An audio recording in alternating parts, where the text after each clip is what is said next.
Nous sommes cet espace qui accueille déjà tout ce qui est. Mais ça, vous l'avez entendu des centaines de fois.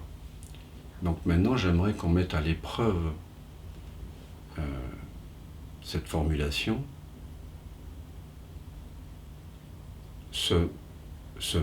Donc si nous sommes cet amour, et nous le sommes, pour certains c'est peut-être évident, mais faisons une petite expérience de pensée. Et faites venir donc une personne qui a des comportements que l'on déteste, que l'on trouve abjects. Faisons venir cette personne dans cet espace de connaissance. Quelqu'un qui nous dégoûte par son comportement. Peut-être que c'est une personne qui nous a violentés, qui nous a abusés, qui a abusé le corps en tout cas. Peut-être que c'est une personne qu'on voit à la télé ou sur les réseaux sociaux. Peut-être que c'est une personne au travail, ou une personne qui est décédée, qui n'est plus là, physiquement, mais dont l'évocation a le pouvoir apparent, du moins, de nous hanter, comme on dit. Donc faisons venir cette personne par évocation. C'est un jeu auquel nous nous livrons ici, parce qu'ici on s'amuse beaucoup. Et donc on s'amuse à faire venir cette personne-là, pour qui on a pu, et peut-être encore, ressentir de la détestation, de la haine, de la rancune. Et je vous invite à faire venir donc cette personne. Donc qu'est-ce que ça veut dire? Ça veut dire faire venir un certain nombre de mémoires auxquelles sont peut-être associées des sensations, des sentiments.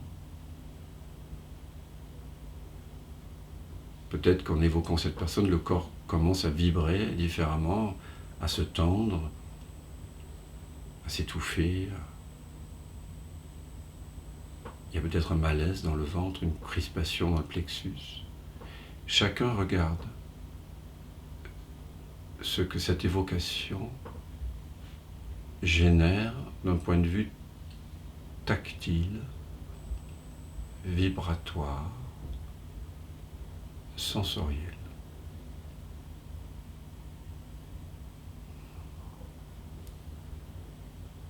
Mais on est forcé de constater que cette personne, ces évocations, ces mémoires, ces images, ces films, ces sensations apparaissent dans la conscience que je suis. Ça ne peut pas apparaître ailleurs.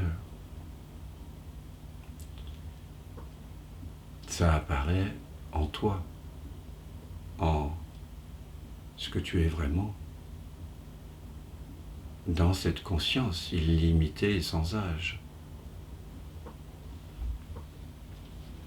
Et tout en laissant venir, par la suggestion que je fais, ces images, ces histoires, ces bouts de films, ces émotions peut-être, ces tensions peut-être.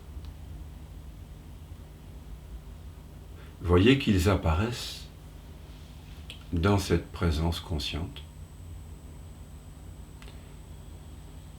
que toutes les perceptions sont connues par cette présence consciente.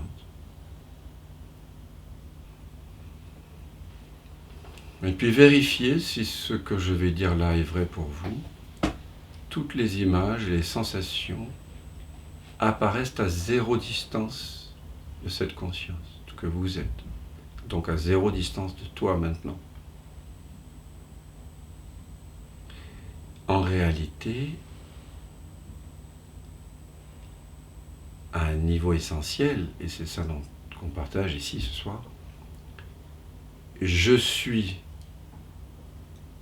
le sans forme qui module en tant que cette expérience, en tant que cette personne, en tant que ces sentiments. Je suis l'océan qui module en tant que ces vagues-ci.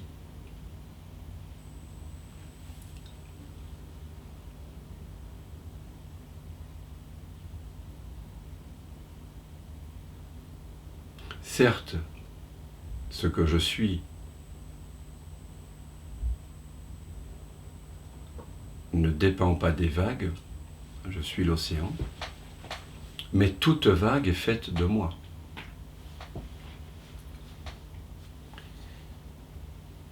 Et donc à un certain niveau, et c'est important de le réaliser maintenant,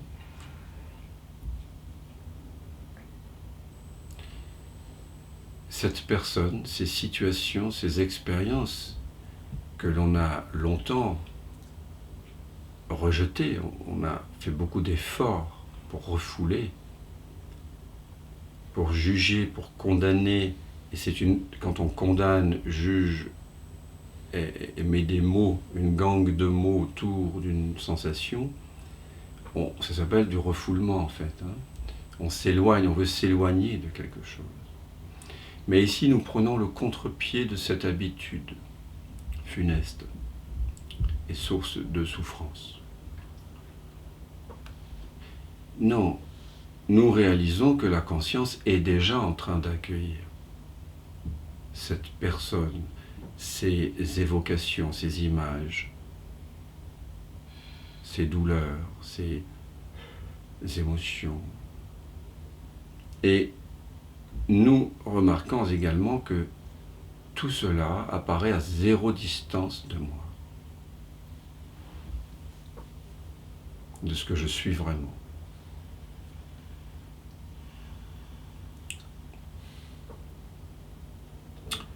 Et quand vous réalisez cela, il y a quelque chose qui se dissout. Ce qui se dissout, c'est l'identification à ce que je ne suis pas, à l'histoire. C'est le sérieux qui est en train de se dissoudre. Les pensées sont toujours là, mais je n'y crois plus. Elles ne peuvent plus me faire du mal, parce que je vois que ces vagues sont faites de la même eau que moi. Je vois que ces images, ces sensations, ces émotions, ces contractions sont toutes faites, tous sont faits de la conscience que je suis ici maintenant.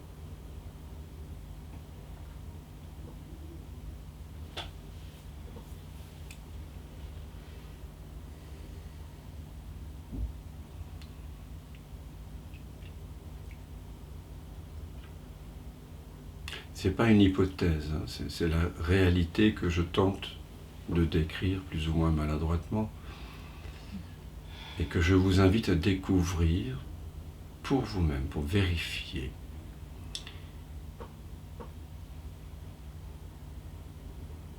Cela signifie qu'à un moment donné, vous réalisez,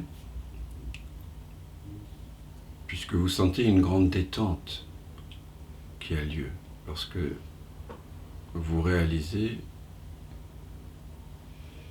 que telle expérience que vous avez rejetée, telle personne que vous avez haïe,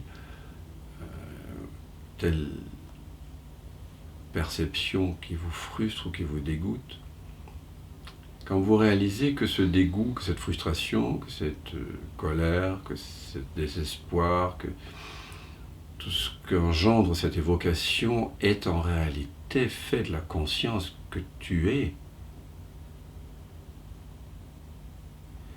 il y a quelque chose qui se relâche. C'est important de le constater parce que ce qui se relâche, c'est cela même qui nous faisait souffrir. Parce que Souffrir, c'est vouloir ce qui n'est pas.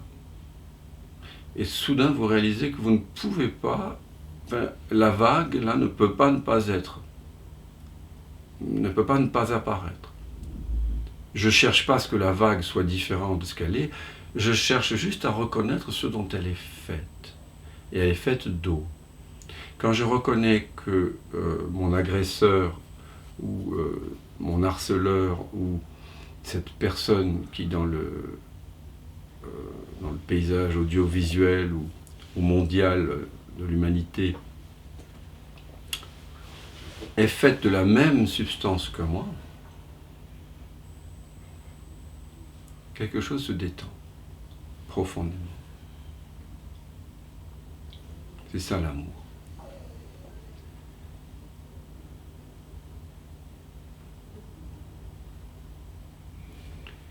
Et cela ne signifie pas que vous cessez de faire la différence entre un comportement qui naît d'une reconnaissance de notre vraie nature, où l'amour se transforme en compassion,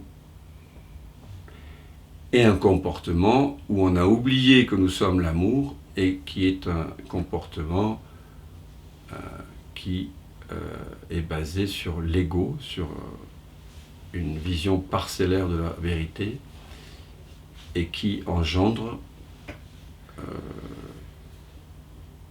de la perversion, du narcissisme, de l'égocentrisme, de l'abus sur l'autre, sur l'environnement. Vous savez faire la distinction sur un plan relatif. Vous pouvez toujours appeler la police, consulter un avocat, vous défendre physiquement, prendre une arme s'il le faut pour défendre le dharma, comme on dit. Mais c'est fait sans haine, sans rancune. L'action ne vient pas d'un ego blessé, qui doit se racheter, ou qui doit suivre des règles liées à son identité nationale ou communautaire. Non. Vos actions et vos pensées, tout d'un coup, en rapport avec ce genre de personnes, vient d'un endroit de justesse, vient de la présence. Mais que vous vous serviez de vos paumes pour caresser, prendre la main ou frapper, ça ne vient pas d'un sentiment de séparation.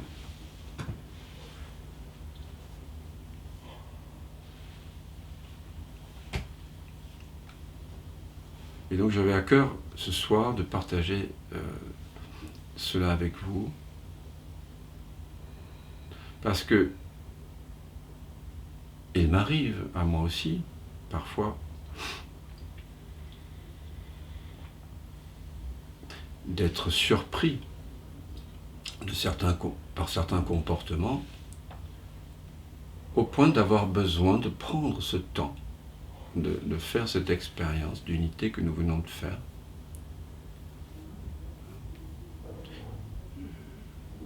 Vérifier finalement que tout est fait d'amour.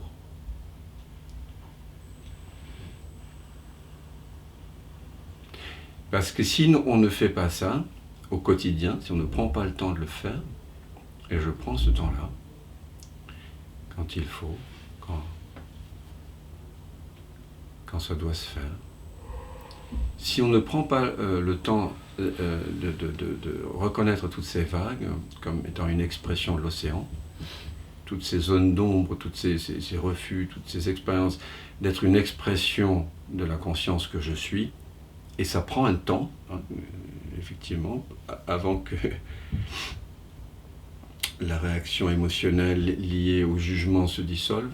Si on ne prend pas ce temps-là, l'amour que l'on est ne se transmutera pas en compassion. Parce que oui, bien sûr, nous sommes l'amour, c'est un peu théorique, mais pour que cette évidence d'être l'amour, c'est-à-dire cette présence qui déjà accueille tout, en tout cas dans mon expérience, il est nécessaire d'intégrer un certain nombre de personnes, d'événements, et plus vous avez à cœur de reconnaître toutes les vagues comme étant une expression de l'océan que vous êtes, et plus cet amour que vous pressentez que vous êtes va se transformer en ce que les bouddhistes appellent la compassion. Mais ça ne signifie pas que vous n'êtes plus capable de discerner entre des comportements qui viennent de la présence et d'autres qui viennent de l'ego. Mais ça vous concerne. Et c'est une belle façon, je trouve, de reconnaître ma vraie nature. Voilà. Il y a dans la tradition bouddhiste la méditation qu'on appelle metta, que certains connaissent ici. On intègre dans la conscience de plus en plus de gens et de formes. Et c'est important d'explorer cela parce que sinon l'éveil restera sec. La reconnaissance de votre vraie nature aura tendance à se figer un peu dans quelque chose d'un peu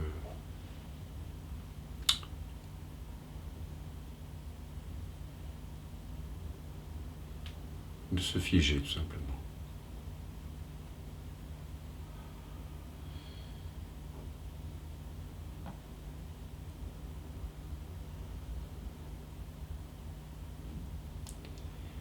C'est facile de faire ceci avec un son, avec une odeur, mais pas trop rebutante, avec une couleur.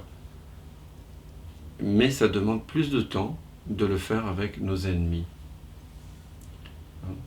Ceux dont le caractère et la façon de se comporter nous insupportent, nous irritent, nous met en colère. Et ça peut concerner nos enfants, nos parents, nos compagnes et compagnons, notre famille, Amusez-vous.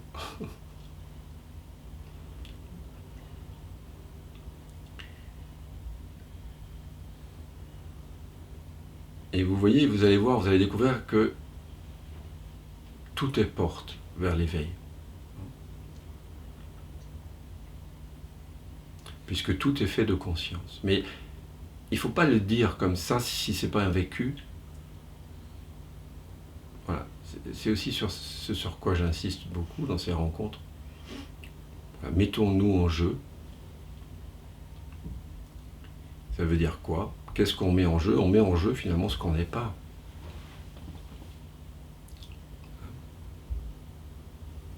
Et ce goût-là, de se mettre en jeu, vient finalement profondément d'une reconnaissance que ce que je suis ne manque de rien. Et qu'il n'y a au fond ni victoire ni défaite, qu'il n'y a rien à perdre puisqu'on est déjà tout, et qu'il n'y a rien à gagner parce qu'on n'est rien. Donc on peut jouer. Voilà. Et c'est joyeux. Je vois mes enfants, 6, 8 et presque 2 ans, et ils adorent jouer. Vous voyez.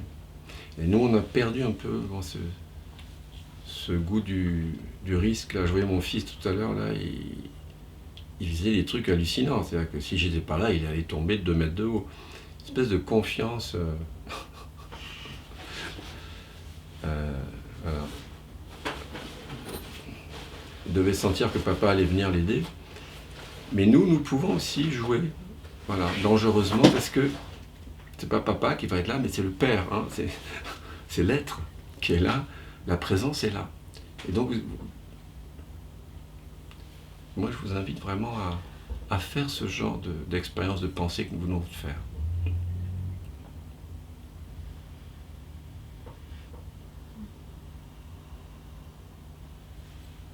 Les plus grandes découvertes scientifiques de l'humanité ont été faites par des expériences de pensée d'ailleurs. Et c'est un peu ce que nous faisons ici aussi ensemble. On utilise des mots pour faire des expériences de pensée qui nous amènent finalement, c'est quoi le satsang? On s'invite à penser l'impensable.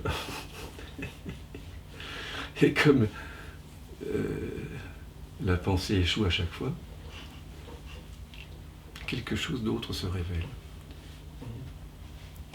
Mais c'est ça la vraie philosophie, finalement. La philosophie, c'est amener la pensée à penser sa propre limite. C'est ça aussi l'humilité. Donc si vous avez des questions, si vous avez envie de partager, tout simplement, voilà.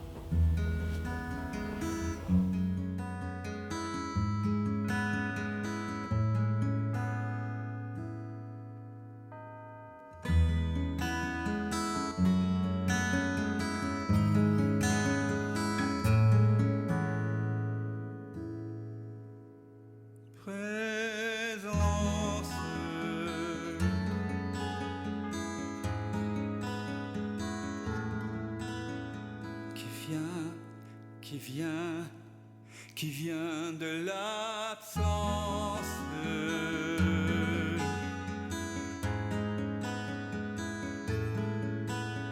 qui se rêve présence et donne naissance à ce grand rêve qu'est l'univers et que l'on nomme la vie. Mais la vie, c'est quoi? C'est quoi? La vie n'est que danse, évidence de l'unique présence. Et tout prend naissance en toi qui jamais ne commence.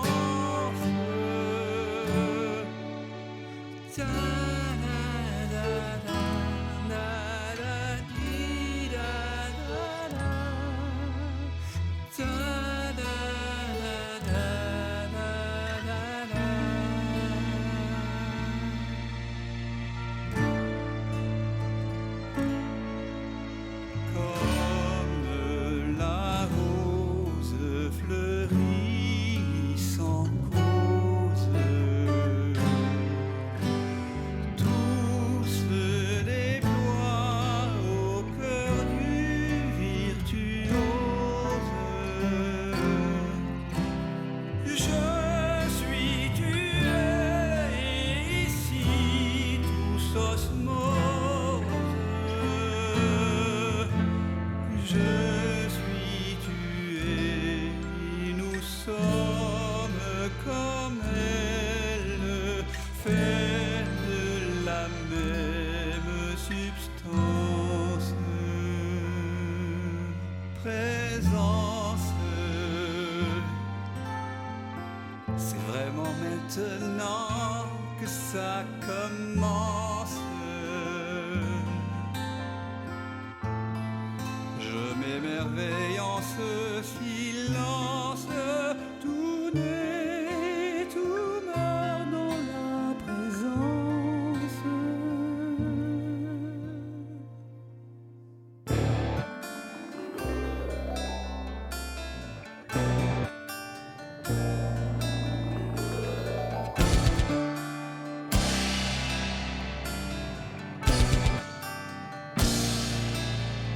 Présence.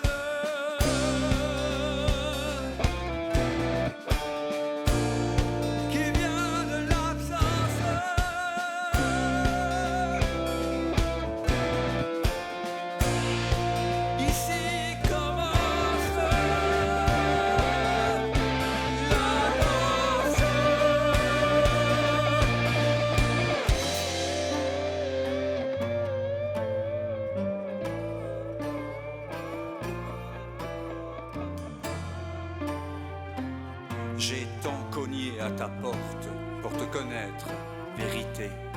J'ai frôlé la folie, j'ai cogné et cogné jusqu'au sang. Un jour, la porte s'est ouverte et j'ai su que j'avais frappé de l'intérieur. C'est le mystère infini de l'un jouant à être deux pour danser avec lui-même. Tout ce chemin, c'est plaisir, la souffrance. Pour moi que tout ça n'est qu'un rêve immense. Je suis tué et nous sommes comme elle, vêtus de chair d'une drôle d'absence. C'est le jeu de la présence.